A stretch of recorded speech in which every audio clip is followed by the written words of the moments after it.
Hi guys, and welcome back to another Warframe video. So I just want to talk about the most controversial topic right now in Warframe, which is the upcoming Pseudo-Exalted Rework. Some players are throwing a fit because they don't like the fact that melee mods will not work anymore in Pseudo-Exalted weapons. Well, this is just a broad way of saying this, and there's a deeper reason why some players don't like the upcoming changes. The first reason is probably because their statistics will be worthless after the rework. The best example of this is using the Jaw Sword for Korra Sweep Claw and Atlas Landslide abilities. Jaw Sword has a great Riven disposition that you can get good stats to increase the melee damage and as well as the critical chance capability of both Whip Claw and Landslide. With the upcoming rework, this statistic will be worthless and the weapon itself will be trash since Jaw Sword is one of the worst weapons in the game. The only way to save this weapon is that it will have an Incarnon variant in the future. Another example of this and most commonly used by players is the Incarnon Ceramic Dagger. Aside from getting high critical chance from Riven mods, you can also get high initial combo count with this melee since it has also a 5-star Riven disposition. Most commonly, this is paired with the Incarnon Ceramic Dagger's evolution that also grants additional initial combo. One good synergy is pairing the Incarnon Ceramic Dagger with Mesa's Peacemaker to get red crit values. With the help of Archon Shards plus the initial combo from Ceramic Dagger, you can deal red crit numbers with your Peacemaker once you have the secondary Outboost Arcane in your secondary that grants you also bonus critical chance. So it's not just those juicy Riven mods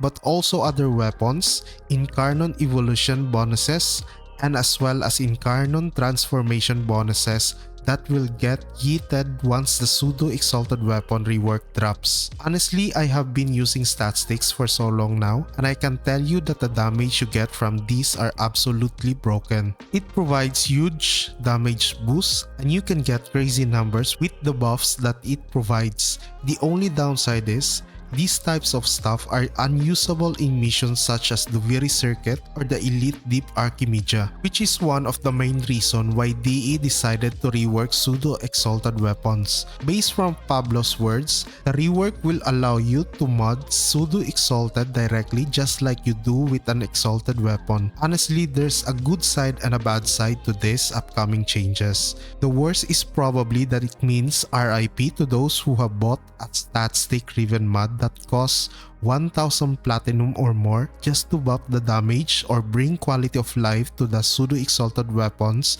of their favorite Warframe. Also, this means that we will invest Forma. Aside from the Forma you invest into the Warframe, you will most likely give the Pseudo-Exalted a couple of Forma unless Digital Extremes decided to give some built-in Forma in the Pseudo-Exalted, which will be unlikely given that we will also have a universal Forma coming in the update. However, I think it's too early to say that Pseudo-Exalteds are dead after the update, since I think Pablo has also included a detail to somehow compensate the DPS loss from disabling to equip statistics in Pseudo-Exalted weapons. This is just a hunch, but I think that the team will also buffing the stats of Pseudo-Exalted weapons to compensate with the damage loss from not having the bonus of any statistics. Honestly, it's a great change in my opinion, especially if we can still get at least 80% of the efficiency while having no statistic. I say this because there's no need to rely on the mods in your melee weapons anymore. This means that you can use any of your favorite melee also with Warframes like Gara, Korra, and Atlas. Since Pseudo-Exalted weapons will have separate modding,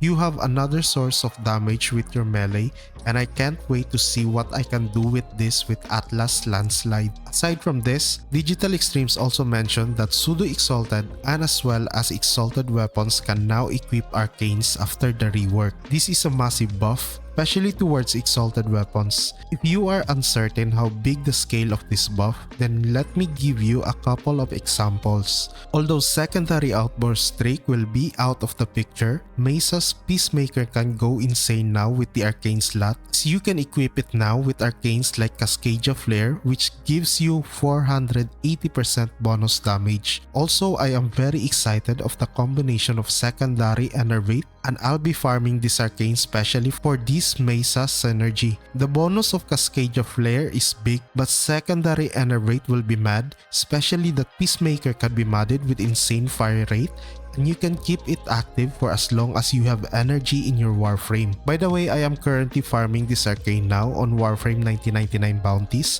as I'm planning to test it out in a couple of mod weapons such as Twin Grakatas, Huva Nucor, and as well as the Latum. This arcane has the potential to be absolutely broken, and I can't wait to try it also on Mesa's Peacemaker. If you are asking why I don't still have the arcane, well, I was enjoying the early access of Path of Exile 2 that I decided to pause doing Warframe content grind for a while, but now I'm back to grinding the new stuff. It's kind of late to be honest, but I promise that it will be worth it. Also, another crazy build that you should be aware of is that Exalted Blade will also be getting the melee arcane treatment, and this means you can use things like melee affliction or even melee influence with an electric build for Excalibur. I just can't wait to try this one out, especially with Asata's Whisper combo. Not to mention that melee Crescendo will also be massive for Excalibur, as he got Radial Blind that can kill enemies with Finisher, allowing you to stack the buff of the arcane fast.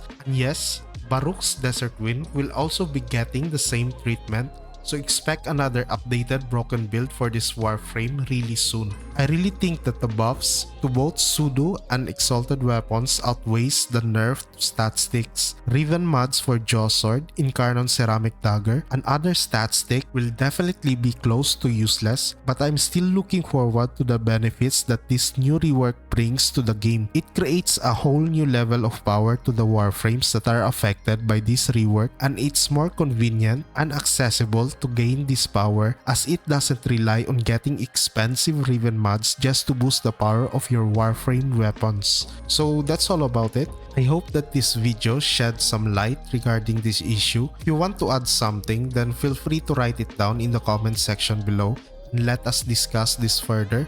Before leaving, I humbly ask for your support again by simply liking the video and subscribing to our YouTube channel. Thank you so much for watching, and I hope to see you again in our next video. Quad Leader signing off.